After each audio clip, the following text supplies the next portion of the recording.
You don't have to dig inside yourself with a pitchfork to find things to bring up to the surface to be healed.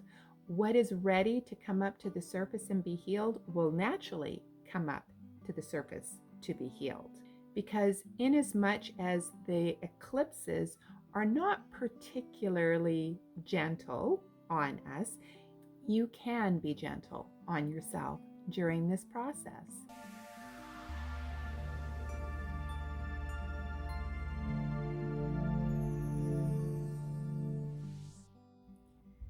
So, most people suppress parts of their true, authentic self.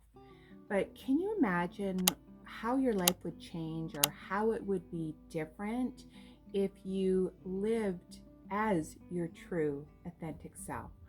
Honoring who you are and really valuing what it is that you need to feel safe, like you belong in the world, that you are cared for by the universe, that you are safe, and that you feel good as yourself in the world. That's what I want to talk about in this video. I am Iris Siriani. I am a self-love coach and a spiritual mentor.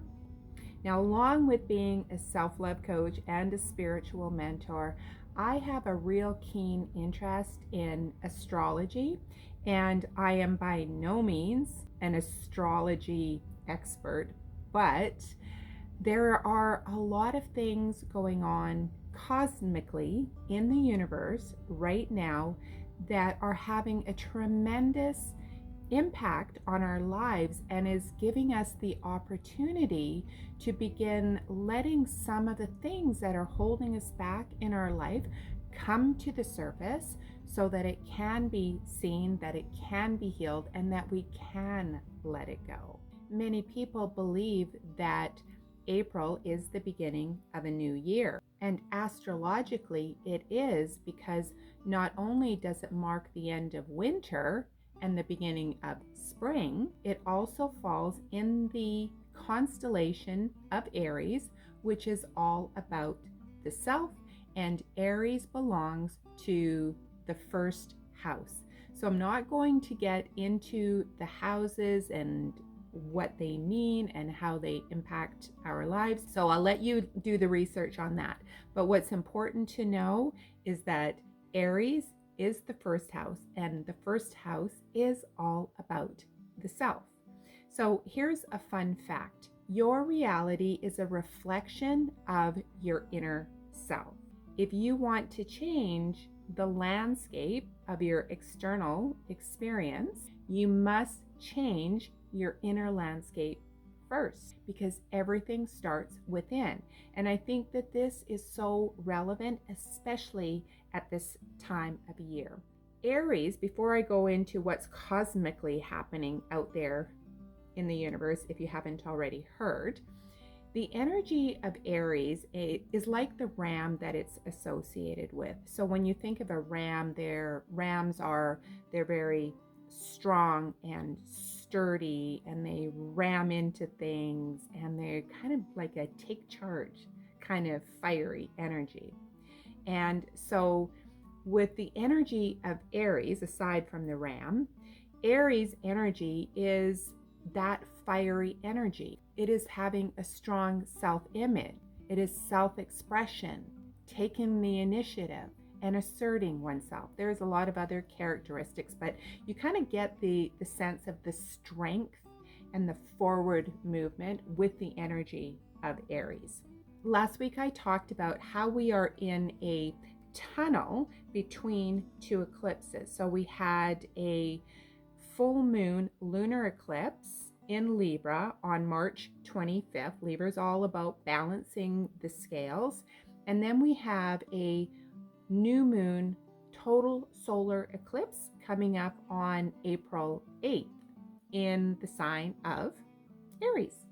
Eclipses are not always gentle energy, and you don't even need to believe in the cosmic energies and how it affects you or even life as a whole.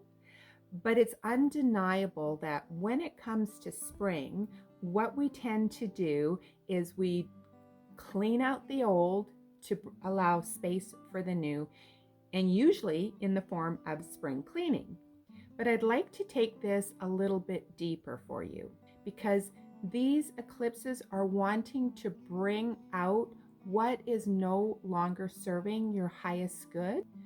When we look at 2024, it is a year of transformation. And in order to transform, we have to bring up to the surface what has been suppressing us, holding us back.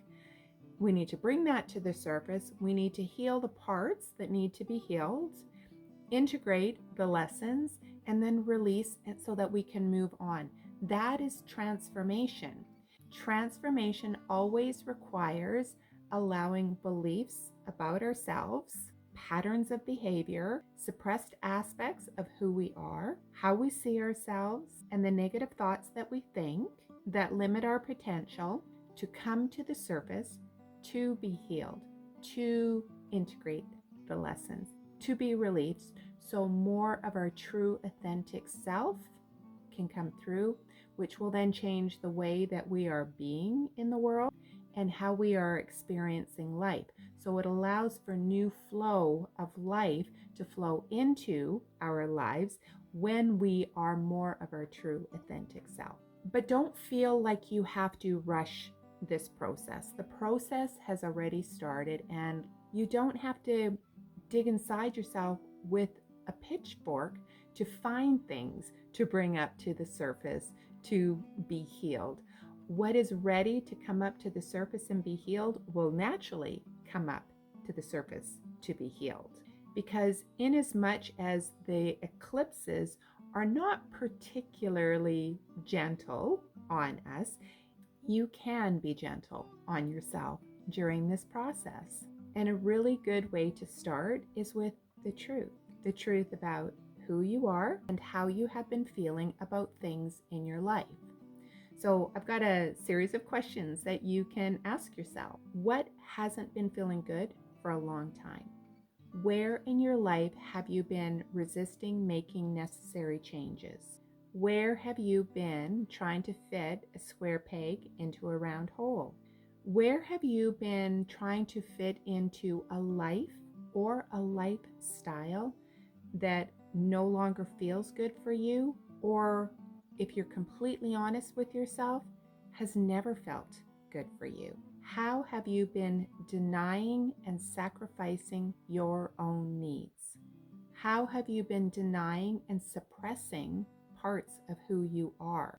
How have you been suppressing your own wants and needs in exchange for an external source of safety, security, comfort, love, attention, attentiveness? And what has been creating that inner conflict that you feel within yourself that's creating so much turmoil and stress for you?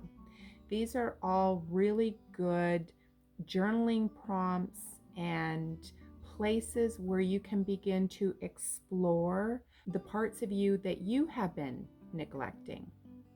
And here's what's really interesting that I've been noticing in the collective is a lot of people are beginning to work on codependent relationship dynamics and the need to be needed, or the need to have other people feel good before we can attend to our own needs. So this might be another area. And we tend to ignore what makes us feel uncomfortable and causes pain, but we can't transform and grow if we ignore the stirring in our soul and the honesty, and be honest about what we need to feel safe and at ease in our life. So I'd like you to remember that the truth, even your truth, will always seek to express itself, and it will set you free. So sometimes that means we need to take a deep breath, be honest with ourselves, be honest in our communication, And sometimes we need to take a big leap of faith into an unknown that we are completely unfamiliar with. But if you are doing that, you can have faith and trust that you are being led to exactly where you need to be, regardless of how scary the journey may feel. So I hope that you found this video helpful. If you did, please like, comment, share, and subscribe. And if you would like some support and are interested to see how coaching can help you with this, I've left a link in the description box below. You can click on that link. It takes you right to my calendar. You can book a time to talk all about you. The first conversation is complimentary. And so that's it for today. So take good care, and we'll see you again soon.